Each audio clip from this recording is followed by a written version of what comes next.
Melati kutung tumbuh melata, sayang merbah di pohon cemara.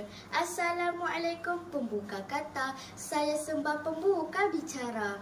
Guru-guru dan rakan-rakan yang dihormati, pada pagi yang ceria ini saya ingin menyampaikan sebuah cerita yang bertajuk Batu Belah Batu Bertangkup.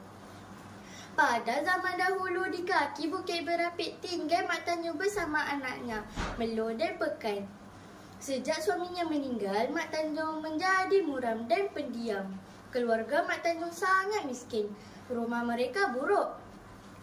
Kadang-kala Mak Tanjung akan pergi ke sungai untuk menangkap seekor ikan tembakul.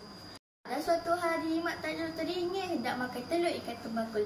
Dia pun pergi ke sungai untuk menangkapnya. Sesampainya di rumah, dia terus menyiap ikan tersebut dan memberikan kepada Melo untuk dimasak gulai. Melo, tolong masakkan ikan tembakul ini. Mak teringin hendak makan telurnya, kata Mak Tanjung.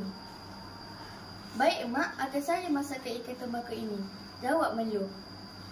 Kemudian Mak Tanjung berlalu pergi untuk mencari akar kayu di dalam hutan. Di hutan tersebut terdapat berlalu pergi untuk mencari akar kayu di dalam hutan. Selepas siap memasak, Melo menghasilkan separuh daripada telur ikan tembakul dan meletakkannya di atas para. Pekan makan dengan begitu gelojol sekali. Apabila habis, dia minta lagi kepada kakaknya. Kak Melo, sedapnya ikan tembakul ini. Pekan nak lagi, kata Pekan. Tak boleh Pekan, lebihan telur itu untuk emak, jawab Melo.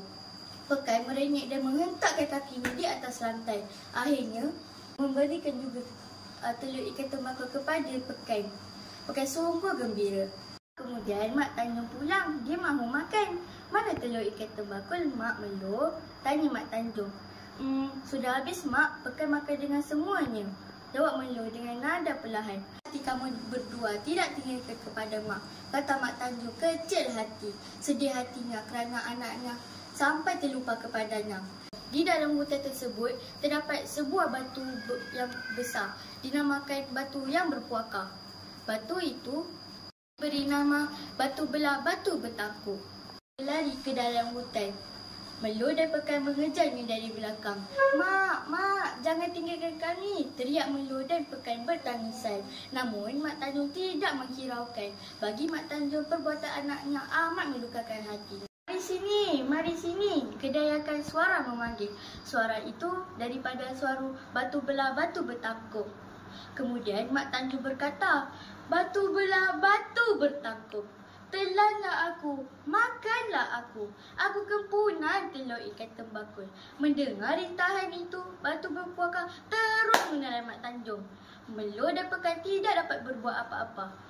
Mereka menyesal dengan perbuatan mereka. Sesal dahulu pendapatan, sesal kemudian tidak berguna. Janganlah kita mendahakan kepada ibu bapa dan petikan diri sendiri. Surga itu di bawah telapak kaki ibu. Terima kasih.